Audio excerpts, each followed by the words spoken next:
Hi, this is Charles Hoskinson, broadcasting live from warm, sunny Colorado. Always warm, always sunny, sometimes Colorado. Today is May 1st, 2025. It's amazing how fast the time goes.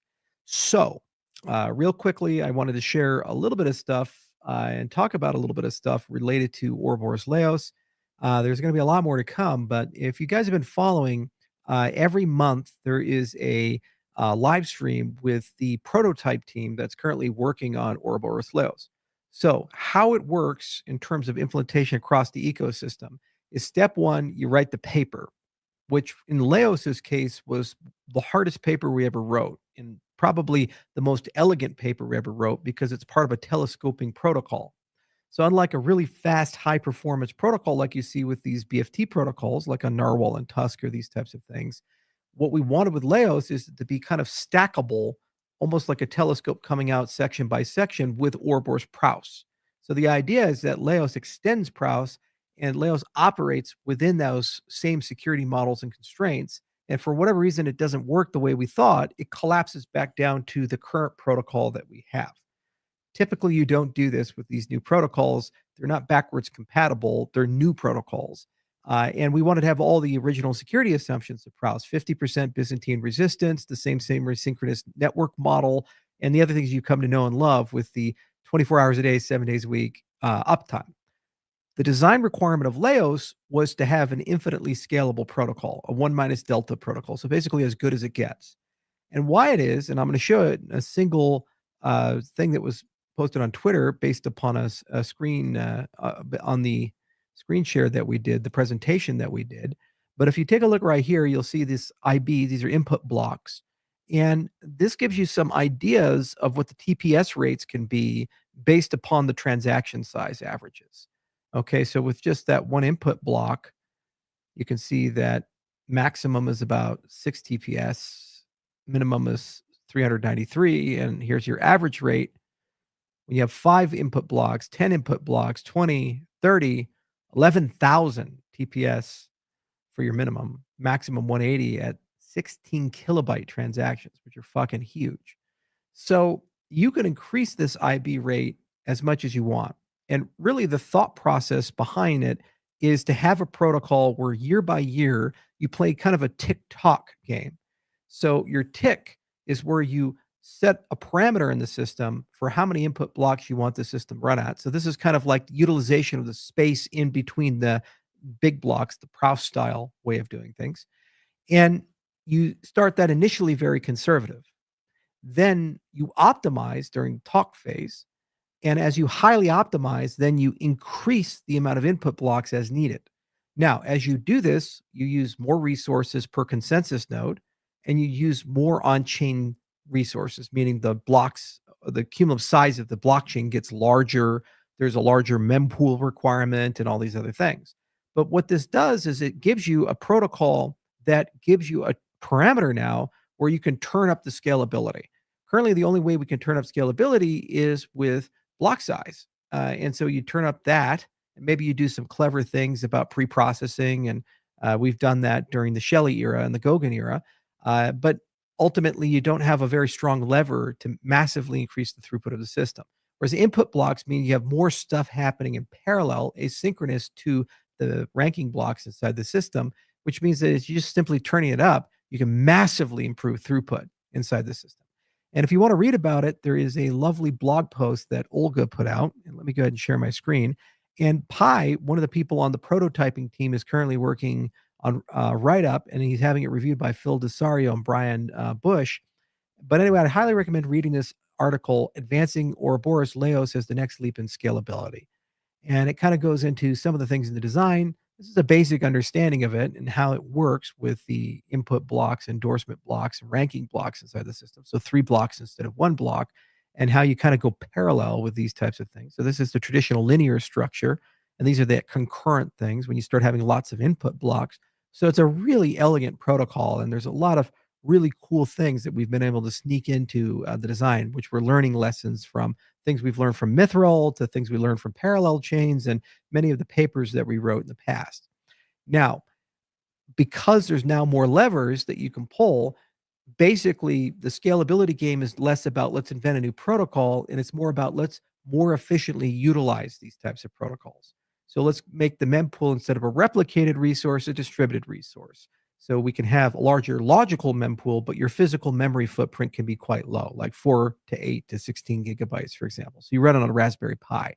Let's find ways to approve many transactions with GPU power in addition to CPU power, because those are already highly parallelizable things, or to make these things more multi-core enabled. And so that local consumer hardware can still be relevant. And let's be more efficient in our utilization of network resources and potentially share them in different ways than the way we're doing peer to peer. So even though much more traffic is in the network, your local load per consensus node is much more distributed instead of replicated. So that TikTok style cycle, like what Intel used to do with process nodes and CPUs, works very well, where you kind of set a configuration, then you have an agenda of optimizing within that, then you go to the next level, then you optimize within it, you go to the next level, optimize within it. And that means year by year, Cardano gets naturally faster, and it doesn't require a brand new design or protocol for it. And if for whatever reason the system has a flaw or collapses, it collapses back to the prior protocol, Prouse, which is what we've all come to know and love, and we've relied upon for the past 7+ years to prove transactions 24/7. So, how much longer will this take? How it's going to work is we're starting to really scale up prototyping. There's a great team working on this. More people, new people are going to come in, and they're going to start focusing on finishing the prototyping, the simulation, and the formal specification writing. This will be likely concluded the second half of this year. The output of that will be a formal specification, simulations, and a SIP.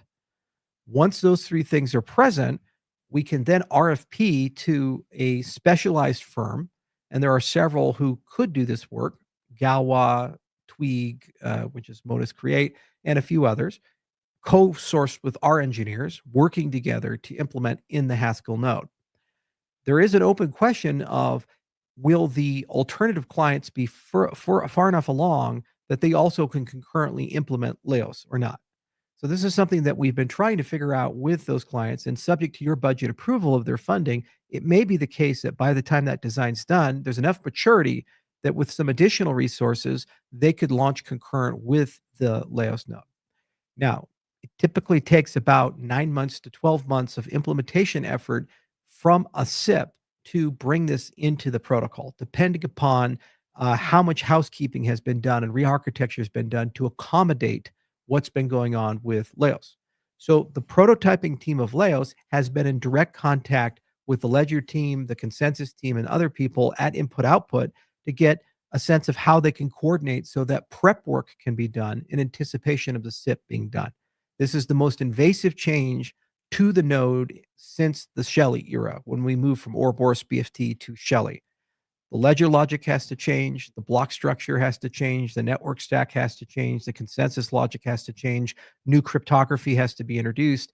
It's a very complicated surgery and overhaul, and the node is getting a little long in the tooth with its old design, and so it has to be kind of updated and modernized. So there's an ongoing maintenance process right now to try to update as much as possible, improve the architecture as much as possible, remove technical debt as much as possible in anticipation for Leios to exist. Now, one of the things that we've been working on is also a follow the sun development model. So, as opposed to a single development team working 9 to 5, Monday through Friday, we'd like to stack teams so that some people work at night, some people work at day, some people work the weekends, some people work Monday through Friday. Translates to code is being written 24 hours a day, 7 days a week, so that it can get into market faster. This is a much more expensive, energy intensive, and time intensive development model, but you typically do it when you want to get things into market as quickly as possible. So that's something that we've been talking about and planning. It's not very popular amongst my engineers, not very popular amongst many of the people, because they understand the consequences of it. It is extremely stressful. It's extremely draining. Nobody ever wants to work in a follow the sun model because it's a lot of handoff work, and there's a lot of redundancy that gets end up bringing in, because you have to have kind of overlapping shifts to trade off code, and additional processes have to be put in. So it's not cost effective, but it means your time to market dramatically decreases. Excuse me. So this is something that we're trying to figure out how to do in anticipation of SIP being written. The people who will bid on the RFP for the SIP, those firms are already co-developing with the prototyping group so that they're very familiar with what's going on with Leios, so they don't go in cold and have to go through several months of product discovery to come up with an implementation plan. The hope is they can hit the ground running and just already start working on it from day one in some meaningful and structured capacity. So this is one of the highest priorities of the engineering group. We think this is one of the biggest differentiators in the history of the industry, and with the TikTok model, what this does is it gives us the ability to solve the blockchain trilemma because we're not sacrificing decentralization, we're not sacrificing security, and the scalability is an organically tunable parameter based upon your beliefs of how fast you want the blockchain to grow and the capabilities of the consensus nodes. But then you, the people who control the network parameters, are basically in control of how to tune that. So you can also look at a rolling average of block utilization. And if you want to be more conservative with resources, dial back. And if you want to be more liberal with resources, dial forward.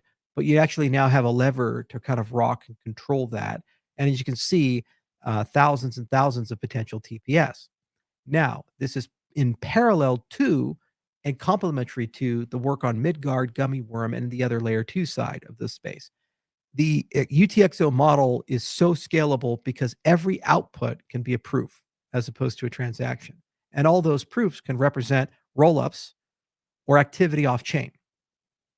So you can technically put in Hydra channels, things like Midgard, optimistic rollups, recursive snarks, all kinds of things. And again, this is very complementary to what Seba's working on with Starstream, which we're very excited about. We think adding a native folding scheme into Cardano would be a massive leap forward, sans picking the right cryptography. So all of these are currently in the budget proposal to be pursued in parallel by independent teams who are non-conflicting, meaning that they can all work and are not interdependent on each other. So they're basically able to do their work without disruption. So as these things come into market, it's going to put us in a perfect position for the enormous transaction volume that Bitcoin DeFi, XRP DeFi, us becoming an AVS system, amongst many other things, will throw upon us. And what's really cool is we really start getting to use some of these second and third order technologies like Mithril and Hydra in the design of the systems, and everything is on rock solid theoretical foundations. These simulations and prototypes and formal specifications give us enormous certainty that what we're implementing is not only going to work, but it's going to be revolutionary. And it's really the crowning achievement of 10 plus years of careful thought, research, and engineering. So, on behalf of Input Output, I'd like to thank everybody in the community who participated in this and for all the amazing work that they've done with us. As the CEO of Input Output, I'd like to thank all of our partners, engineers, and scientists who have invested so much work and time into getting us to where we're at. It is really fun every month to watch the Leios team come together and real time do a deep, in depth scientific prototype that is best in class.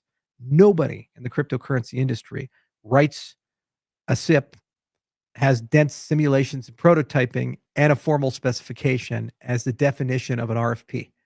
Nobody does that. But the fact that we're doing that at this level with this rigor shows us who we are. So we haven't missed a beat at all. And the fact that there is a strong potential, depending on the velocity of the alternative nodes, that this can be concurrently implemented in multiple languages like Rust and Go and Haskell further validates the design of the system and tests the design of the system and shows that the system is durable in the long term. Leos is the future, and we're really proud of it. It's probably the best science we've ever done as a research group, and that's saying something because we've published 240 plus papers. But it is the capstone of the Ouroboros agenda. It really is the culmination of so many incredible ideas throughout the years, and we're very, very proud of it. So I hope you take the time to read the blog post. As I mentioned, Pi is writing a very in-depth post that I think really can help people understand why Leios is so special. And that'll come soon. And as I said, every month there's live meetings that you guys can go and watch, and people talk about this. And we're only going to get more and more aggressive with the prototyping. Every resource that I can throw at to try to accelerate things, I'm trying hard to do so. If I see things are interfering with our progress or slowing it down, I try to remove those things or reassign people or terminate relationships. And I will continue to do that because I consider this to be one of our top priorities. It's about time that Cardano gets to reap what it sowed and live the fruits of its labors. And it's about time that we get to enjoy being the fastest cryptocurrency on the planet. And you get to decide how fast that is because your foot's on the accelerator pedal. And that's good protocol design. And I love the fact that we never once compromised our rigor in the process. Everybody told us to move fast and break things. And we decided this time to be the tortoise. And paradoxically, we are going to win the race because of it. Thank you so much for listening. And please do enjoy all the write ups. Cheers.